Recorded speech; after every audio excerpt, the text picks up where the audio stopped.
Après 24 heures en mer, l'équipage de la Trinité revient à Boulogne ce matin-là avec pas loin de 12 tonnes de sardines. C'est la troisième année qu'on rentre dans la saison.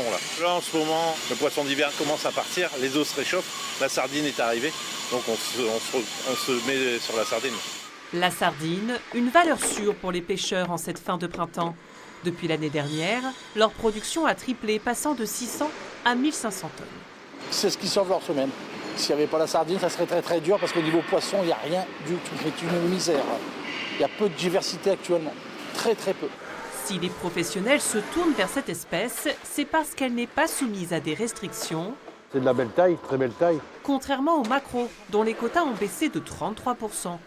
Une pêche qui représente un quart des prises dans le Boulonnais, selon le président de la coopérative maritime étapoise. Aujourd'hui, la pêche de la sardine chez nous, elle représente quand même un intérêt très important parce que la baisse du quota de maquereau qui a été effectuée pour cette année nous oblige à nous diriger sur la sardine, tout simplement.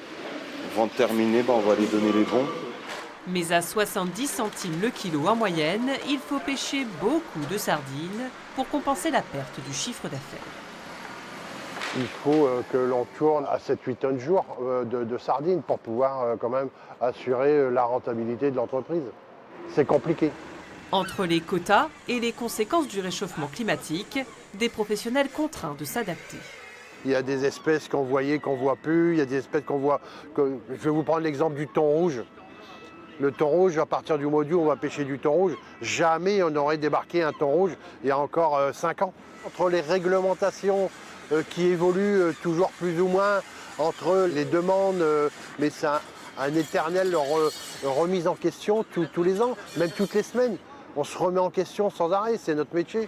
Avec plus de 33 000 tonnes de poissons frais débarqués en 2024, Boulogne-sur-Mer reste le premier port de pêche en France.